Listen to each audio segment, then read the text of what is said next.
ada beberapa yang saya sesalkan dari sikap daripada penyidik maupun jaksa penuntut umum dalam perkara ini. Apa? Satu, Dinul ini berdasarkan fakta persidangan merupakan korban penganiayaan yang dilakukan oleh Bu Siri, yang berdasarkan keterangannya Bu Siri disuruh oleh Budiman. Dan berdasarkan fakta hukum juga, sajam yang dipegang oleh atau yang disimpan oleh Budiman dan digunakan oleh Bu Siri itu tidak dilengkapi dengan izin memiliki, menyimpan, menguasai. Tuh.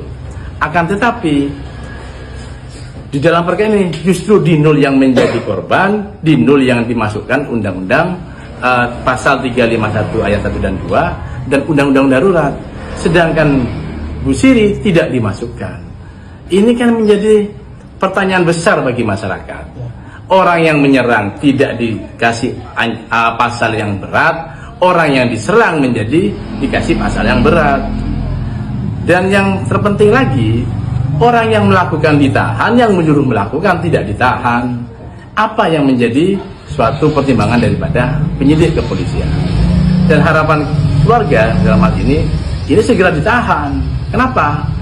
Agar dapatnya tidak mengulangi perbuatannya lagi, agar dapatnya tidak menghilangkan barang bukti, agar dapatnya tidak mempengaruhi saksi.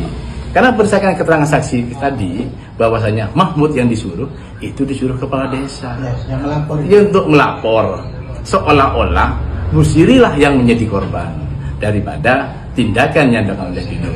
Bukan sebaliknya, Dinul yang menjadi korban atas tindakan yang dilakukan oleh Bu Siri. Itu yang menjadi temuan fakta persidangan yang jauh dari pada fakta penyidikan yang dilakukan oleh penyidik kepolisian. Kalau tidak salah tadi saksi Budiman juga menyampaikan bahwa dia tahu kejadian itu malam. Itu kan bertentangan pula dengan keterangan saksi lainnya. Padahal Budiman sudah disumpah. Dari sini kan sudah kelihatan. Seharusnya penyidik kepolisian, kejaksaan bisa berpikir untuk agar dapatnya perkara ini menjadi terang benderang, tidak ada hal-hal yang mempengaruhi keterangan saksi, dilakukanlah penahanan biar sama dengan yang lain. Dan saya rasa itu yang menjadi kekecewaan daripada keluarga Dinul, seperti itu. Dan ketika Dinul ini dijadikan tersangka, ini yang menjadi presiden buruk menurut pendapat saya.